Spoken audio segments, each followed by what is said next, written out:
వైసీపీకి రిజైన్ చేసిన మాజీ ఎంపీ విజయసాయిరెడ్డి పొలిటికల్ రిటైర్మెంట్ ప్రకటించి వ్యవసాయం చేసుకుంటానని ప్రకటించారు.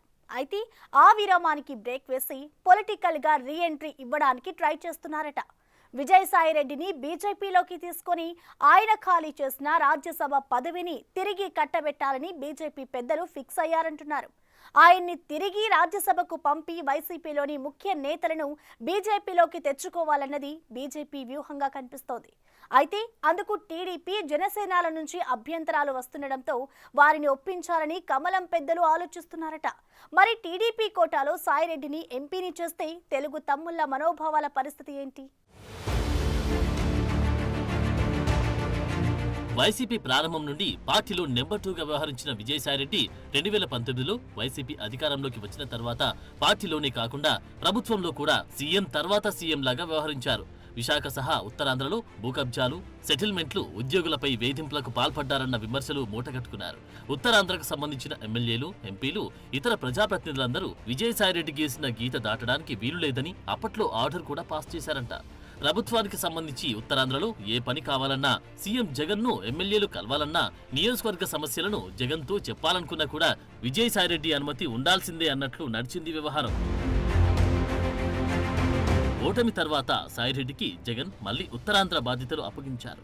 విజయసాయి భూ కబ్జాలు, అవినీతి ఆరోపణల మీద ఆయన కూతురికి సంబంధించి భీమిలి సమీపంలోని సిఆర్జెడ్ నిబంధనలు ఉల్లంఘించి చేపట్టిన నిర్మాణాల విషయంలోనూ కూటమి ప్రభుత్వం కఠినంగా వ్యవహరిస్తుంది. చంద్రబాబుపై తీవ్ర స్థాయిలో విమర్శలు చేసే విజయసాయిరెడ్డి మళ్లీ ఉత్తరాంధ్ర రాజకీయాల్లో కీలకమైన నాయకుడిగా వైసీపీ నుండి రాజకీయాలు చేయడానికి సిద్ధపడితే కూటమి ప్రభుత్వం ఎంతవరకు విజయసాయిరెడ్డి ఆటలు సాగనిస్తుందా అన్న చర్చ జరిగింది.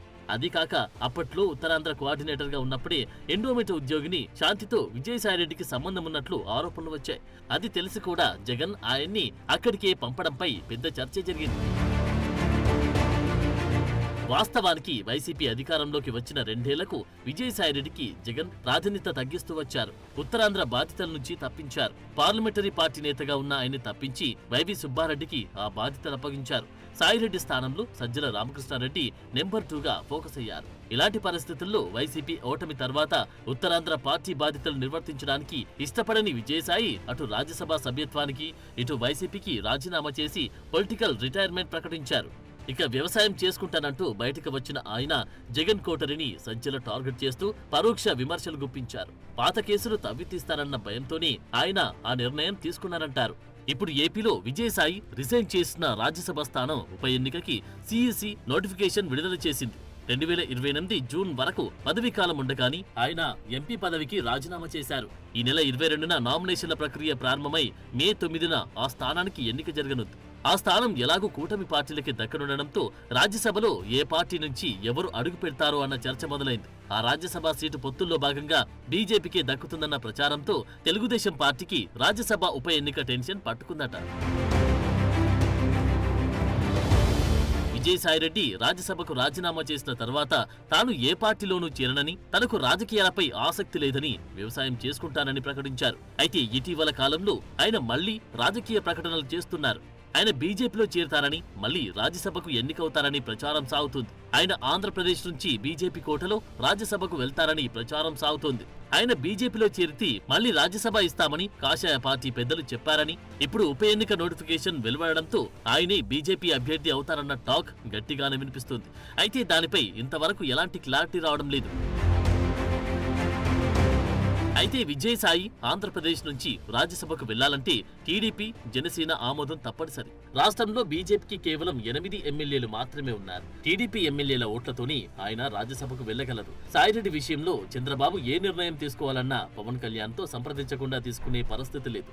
ఈ పరిస్థితుల్లో టీడీపీ అధిష్టానం ఎటువంటి నిర్ణయం తీసుకుంటుందో అన్న ఆసక్తి టీడీపీ వర్గాలతో పాటు రాజకీయ వర్గాల్లోనూ నెలకొంది. గతంలో విజయసాయిరెడ్డి వైసీపీలో ఉన్నప్పుడు ముఖ్యమంత్రి చంద్రబాబు నాయుడు, ఆయన తనయుడు మంత్రి లోకేష్లపై తీవ్ర విమర్శలు గుప్పించారు. టీడీపీకి అనుకూలంగా ఉన్న మీడియా, బీజేపీ రాష్ట్ర అధ్యక్షురాలు, జనసేనాని ఇలా అందరిపై సాయిరెడ్డి నోరు పారేసుకున్నారు. అయితే రిటైర్మెంట్ ప్రకటన సమయంలో జగన్ ఆదేశాలతో సజ్జల రాసిచ్చిన స్క్రిప్ట్లు చదివానని వెల్లడించి కలకలం రేపారు. ఏదేమైనా టీడీపీ వర్గాలు ఆయనను వర్గశత్రువుగా చూస్తుంటారు. ఇటువంటి పరిస్థితుల్లో ఉప ఎన్నిక జరగనున్న ఒక్క రాజ్యసభ సీటు పొత్తుల్లో బీజేపీకి దక్కి ఢిల్లీ పెద్దలు విజయసాయిరెడ్డిని రాజ్యసభ అభ్యర్థిగా ప్రకటిస్తే టీడీపీ ఎలా స్పందిస్తుంది?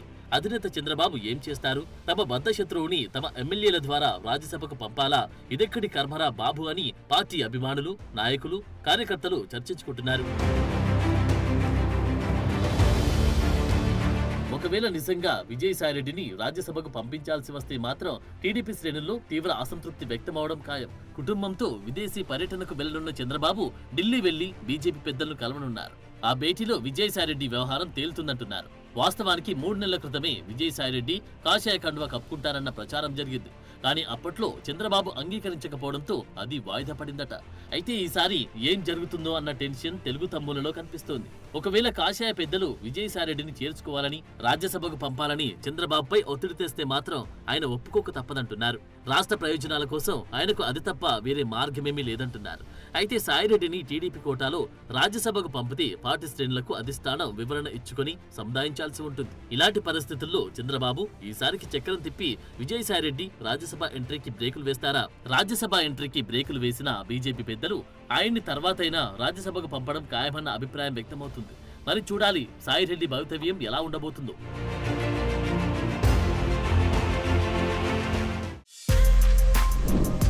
For more videos like this, subscribe Big TV channel.